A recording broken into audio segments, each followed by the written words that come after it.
Great North Museum, Hancock, Ice Age and Mesolithic, take 4.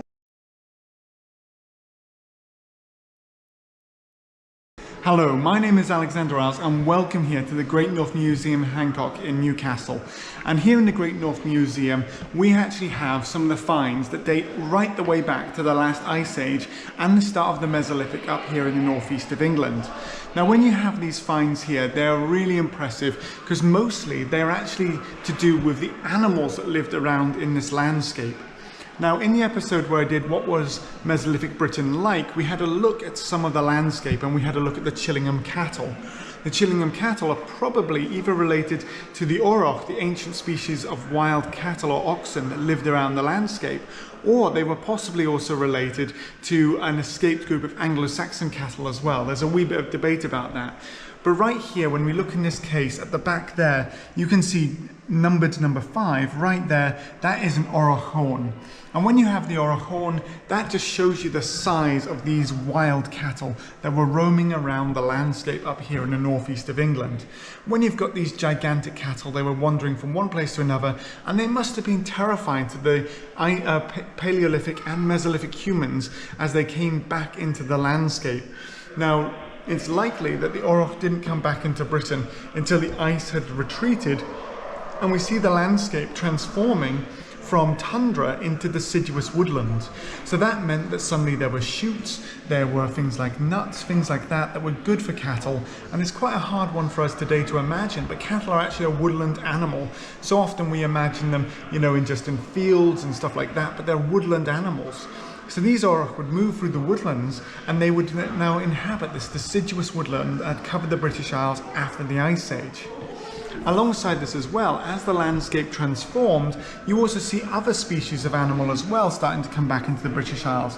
So number 9, those there are wild boar tusks. So the wild boar, a form of wild pig, comes into the British Isles, and just like the auroch, they're living in the forests. They're really well adapted to actually finding things like the different woodland plants that they need to live on, so the shoots, funguses, things like that, and they are living in a very, very nice situation as well. Underneath that you can see deer. Right here we have the Newcastle elk.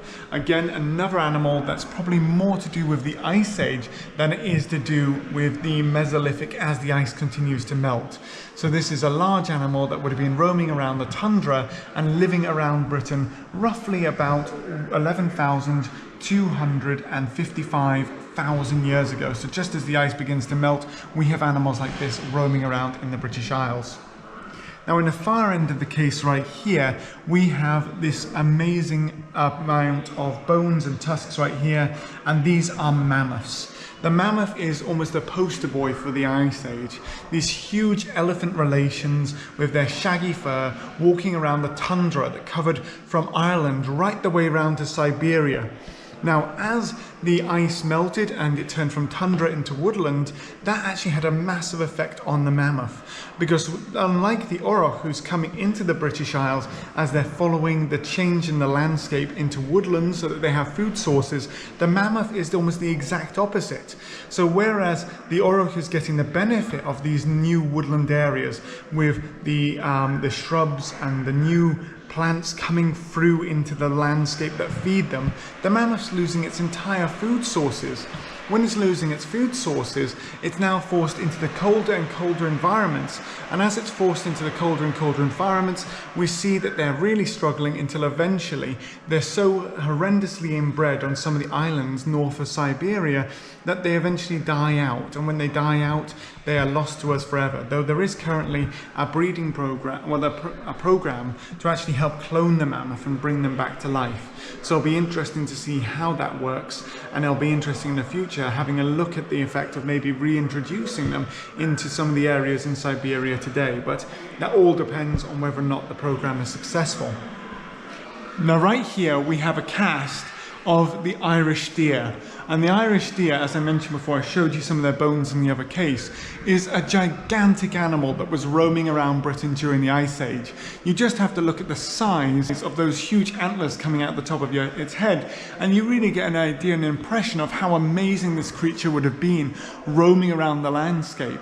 I love looking at its neck because you just imagine the sheer muscle it must have had around that to support those horns. And then you look at the body as well, and it's a huge, very strong animal.